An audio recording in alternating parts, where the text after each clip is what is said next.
Welcome viewers, Dr. JWA, theologist. When the mediation structure, when the organisation stood between people and Christ. The closing prayer finishes, chairs begin folding across the Kingdom Hall. A publisher waits near the literature counter, holding an open Bible, wanting to ask something that has been sitting heavily in his mind for weeks. He already knows the verse. That is not the problem. The problem is whether he is allowed to trust what he sees without organisational interpretation, standing over it first. In episode 51, people slowly lost confidence, trusting their own conscience. In this episode, the pressure settles deeper again. The organisation increasingly begins functioning as mediator itself, not officially replacing Christ, practically surrounding him. A sister reads a passage privately, then immediately searches Watchtower publications before allowing herself to accept its meaning openly. A brother feels anxiety after praying honestly because the wording sounded insufficiently aligned with organisational language. Someone notices tension between scripture and institutional explanation, yet instinctively distrusts personal discernment before questioning the publication interpreting it. Nothing outwardly dramatic happens. Meetings continue peacefully. The atmosphere remains orderly. And that is what makes the mediation difficult to recognise while living inside it. The pressure settles into ordinary spiritual reflexes.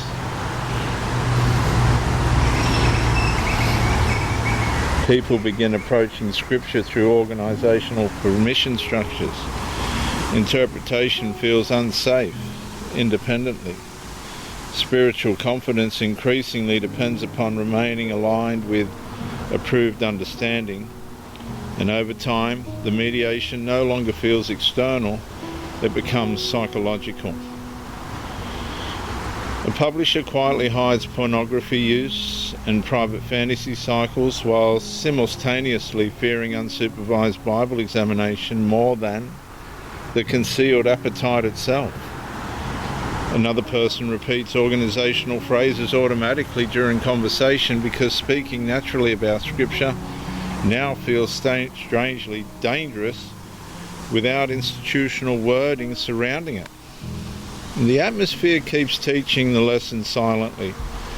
Trust, approved interpretation. Distrust, independent examination. Remain close to the structure. Remain spiritually safe. And gradually another fracture begins spreading underneath the routine. People stop approaching Christ directly with confidence because organisational mediation increasingly conditions the conscience first.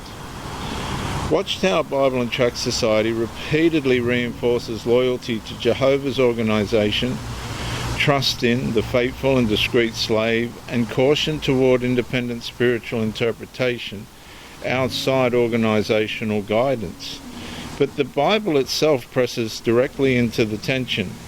In 1 Timothy 2:5, identifying one mediator between man and God, Christ Jesus. Hebrews 4:16 invites believers to approach God with confidence. And John 10:27 describes Christ's sheep recognizing his voice. And the pressure rarely appears through open prohibition. Usually it appears through dependency, conditioned uncertainty, and the slow fear of standing spiritually alone without organisational reassurance, interpreting reality first. The Kingdom Hall finally empties. Vacuum cleaners hum faintly in the background. A Bible closes softly beneath fluorescent lighting. And somewhere underneath the carefully managed certainty, someone quietly wonders whether they still know how to approach Christ without the organisation standing in between. In the next episode, viewers, 53, the isolation structure, when people started feeling alone, inside the crowd.